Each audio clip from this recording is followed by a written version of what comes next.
Assalamualaikum dan salam sejahtera kepada semua para pelajar sekalian. So, hari ini kita akan buka bab baru iaitu berkenaan dengan sebatian karbon. Jadi tanpa membuang masa lagi, cikgu harap kamu bersedialah dengan 25 hari PDPR ini, 25 hari mencintaimu. Okey, tanpa membuang masa lagi, kita akan pergi ke dengan OP kita pada hari ini. So, pengenalan kepada sebatian karbon ya. So, kita akan cuba mengenali apa itu sebatian karbon, mengenal pasti sebatian karbon dalam alam, dan 5.1.2 menjelaskan kepentingan kitar karbon. Itu je yang kita nak cuba kuasai pada hari ini ya. So, macam biasa, kamu kena tulis, kami akan dapat mengenal pasti sebatian karbon dalam alam, dan kami akan dapat menjelaskan kepentingan kitar karbon. Itu dalam bahasa seorang student. So, mari kita tengok apa itu sebatian karbon. Sebelum ini kita dah belajar berkenaan dengan jadual berkala, dan dalam kelas bersemuka, cikgu dah minta kamu hafal jadual tersebut. Okey, cikgu dah minta kamu hafal jadual tersebut. Kemudian kamu kena baca uh, mengikut kumpulan, okey, ataupun perseorangan di dalam kelas. Jadi tahniah dan syabas kepada yang berjaya melakukannya. Cikgu masih ingat lagi. Okey, so namakan dua sebatian karbon semula jadi merupakan barangan ekspor Malaysia yang memberikan sumbangan besar kepada ekonomi negara. Apa dia? So, ingat sebatian karbon ni dia terdiri daripada unsur karbon dalam tu. Okey, dia terdiri daripada unsur karbon.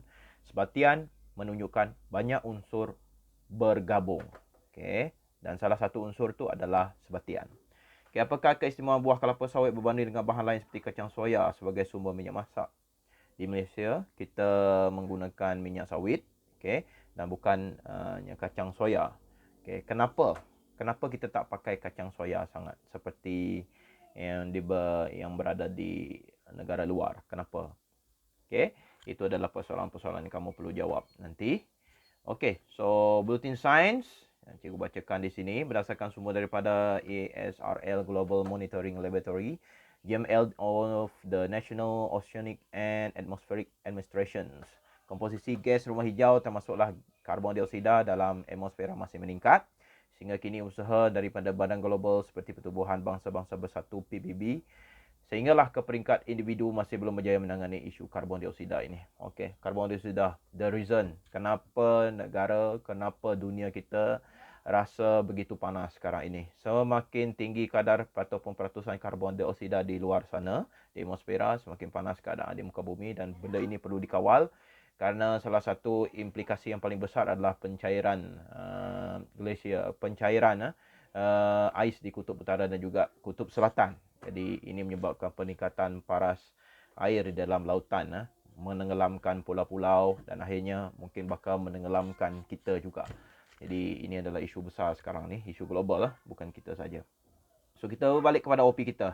So pengenalan sebatian karbon. Sebatian karbon dalam alam, sebatian karbon ialah sebatian yang mengandungi unsur karbon. Okey, seperti yang cikgu bagi tahu, dia ada C kat dalam tu. Dalam periodic table ada C tu, itu karbon di mana? Adakah kamu ingat? Alright. Sebatian karbon dapat dibagikan kepada dua, iaitu sebatian karbon organik dan sebatian karbon bukan organik. So kita tengok rajah 5.1 di sini. Sebatian karbon ni ada dua, satu organik, satu bukan organik. Iaitu organik dia berasal daripada benda hidup. Okey. Di contoh dekat bawah ni kita ada petroleum, kita ada sutra, kita ada arang batu. So petroleum berasal daripada benda hidup.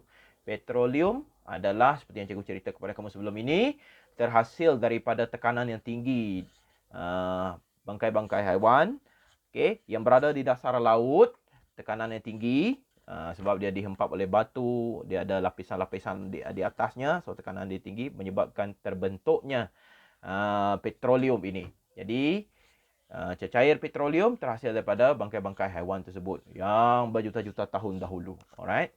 So yang kini banyak penemuan petroleum di negara kita. Salah satunya, okey, yang baru-baru ini seperti yang diwawarkan di berita, terdapat penemuan yang baru dilakukan oleh Petronas. Okey, di mana? Itu kamu kena cari. Next, sutra. Ulat sutra kamu tahulah, arang batu, pokok, kayu dan sebagainya. Okey, itu adalah sumber-sumber daripada benda hidup. So, sebatian karbon organik ni datang daripada benda hidup. Manakala bukan benda hidup pula, dia adalah daripada batu kapur dan juga karbon dioksida. Karbon dioksida bukan benda hidup. Dasar daripada bukan benda hidup. Next. Benda bukan hidup. Next, kita karbon. Kita pergi kepada OP kita yang seterusnya, iaitu kitar karbon. Alright, kitar karbon. Kitar karbon ni sangat penting ya guys. Okay. Ya, kerana dia memainkan peranan dalam memastikan cycle tu, memastikan pelbagai benda seimbang di bumi ini. So, mari kita tengok. Kitar karbon menunjukkan bagaimana unsur karbon dikitar melalui pembentukan atau penguraian sebatian karbon dalam kehidupan dan bahan organik di kawasan persekitaran melalui proses-proses seperti respirasi, pembakaran, penguraian dan fotosintesis. Itu adalah beberapa proses yang terlibat di dalam kitar karbon ni. Contoh-contoh dia respirasi, pembakaran, penguraian dan fotosintesis. Mari kita tengok rajah 5.2 kitar karbon. Okey. Kita bermula daripada tumbuhan hijau. Tumbuhan hijau dia menjalankan fotosintesis. Dia menggunakan karbon dioksida. Kemudian organisma yang mati, okey, organisma mati, okey, seperti lembu dekat sini ya. Dia membentuk bahan api fosil iaitu petroleum, gas asli dan juga arang batu. Okey, organisma yang mati membentuk semua benda ni. Right? Petroleum, gas asli, arang batu. Ini sebatian karbon lah ni. Petroleum, sebatian karbon organik. Petroleum, gas asli, arang batu. Kemudian, digunakan sebagai bahan pembakaran. Digunakan sebagai pembakaran bahan api. Alright? Seperti contoh dia, petroleum. Petrol, kereta guna. Motosikal kamu tu, yang kamu guna upstay tu, guna ni.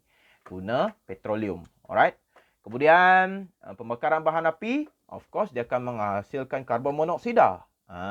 Okay. Karbon monoksida, karbon dioksida. Kamu tengok ni. Dibebaskan ke dalam atmosfera. Alright. Karbon dioksida ni pula digunakan oleh tumbuh-tumbuhan untuk fotosintesis. Seperti yang ditunjukkan di sini dalam arrow ni. Tengok fotosintesis kan. Ingat, persamaan fotosintesis, karbon dioksida dengan kehadiran air, dengan kehadiran cahaya matahari, fotosintesis berlaku dalam kloroplas tumbuh-tumbuhan. Jadi ini membolehkan tumbuh-tumbuhan kekal hidup. Alright, kemudian respirasi. Bila tumbuhan ni dia berespirasi, ingat miskonsepsi budak, dia selalunya menyatakan tumbuhan hanya melakukan proses fotosintesis saja. Tidak. Tumbuhan juga berespirasi. Dan dalam proses respirasi itu, tumbuhan mengeluarkan karbon dioksida. Begitu juga dengan lembu dalam gambar ini. Dalam rajah 5.2 ni. Lembu ni berespirasi, dia mengeluarkan, dia menghembuskan karbon dioksida ke atmosfera. Dan salah satunya juga apabila lembu ini mati atau haiwan-haiwan mati, tumbuh-tumbuhan mati, proses pereputan tu akan membebaskan karbon dioksida ke dalam atmosfera. So karbon ni, ingat, dia dibebaskan ke atmosfera dan digunakan semula oleh tumbuh-tumbuhan. Salah satunya, satu-satunya yang menggunakan balik karbon dioksida ni di atmosfera adalah fotosintesis. Proses fotosintesis yang dilakukan oleh tumbuh-tumbuhan. Okey.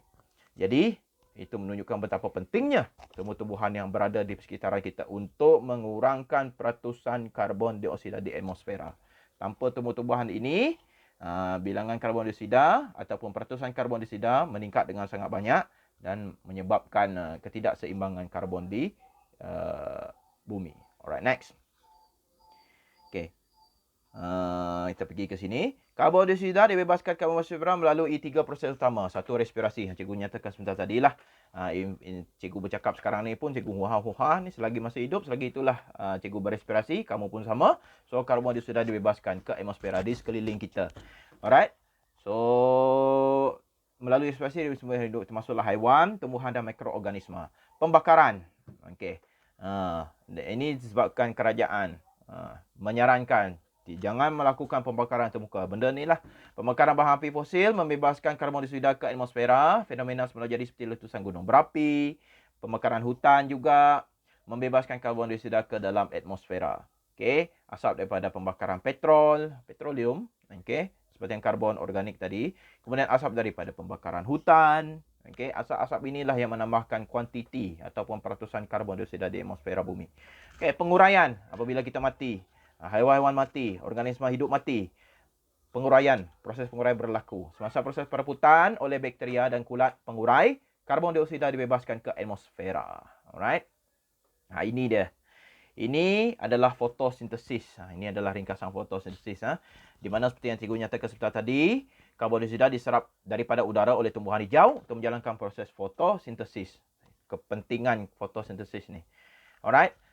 Kepentingan proses fotosintesis membolehkan tumbuhan hijau membuat makanan sendiri, mengekalkan makanan kepada haiwan, menambahkan kandungan oksigen, alright, dalam udara. Ini penting, menambahkan kandungan oksigen dalam udara. Hasil fotosintesis salah satunya adalah oksigen yang dibebaskan ke atmosfera. Alright, siapa yang guna? Kita yang guna. Mikroorganisma hidup guna. Alright, organisma hidup guna. Penyingkiran karbon dioksida berlebihan daripada udara untuk mengekalkan kandungan karbon dioksida dalam udara. Okay, next. Tengok gerajah dia dululah. Alright, ni fotosintesis berlaku di dalam klorofil, pigmen hijau. Alright, yang menyerap cahaya matahari. Dia hasil fotosintesis adalah oksigen dan juga glukosa. Glukosa digunakan oleh tumbuh-tumbuhan sebagai sumber tenaga untuk menjalankan proses kemandirian hidup. Alright, karbon dioksida digunakan sebagai substrat utama fotosintesis. Alright, next. Ini kerja kamu lah. Alright, aktiviti 5.1. Realisasi kita karbon dalam bentuk raja. Kamu kena buat aktiviti 5.1 ini dan juga praktis formatif 5.1. So, apakah maksud sebatian organik? Tadi cikgu dah nyatakan. Apakah maksud sebatian karbon bukan organik? Berikan 2 contoh sebatian karbon bukan organik. Senang saja. Apakah kripta karbon? Apa kepentingan dia? Right. Itu yang kamu perlu jawab. Itu saja untuk kelas kita pada hari ini. Sekiranya kamu ada apa-apa soalan, kamu boleh WhatsApp cikgu dan kontak cikgu secara personal ataupun di dalam grup. Sekian. Assalamualaikum dan salam sejahtera. 25 hari PDPR. 25 hari mencintaimu. Adios.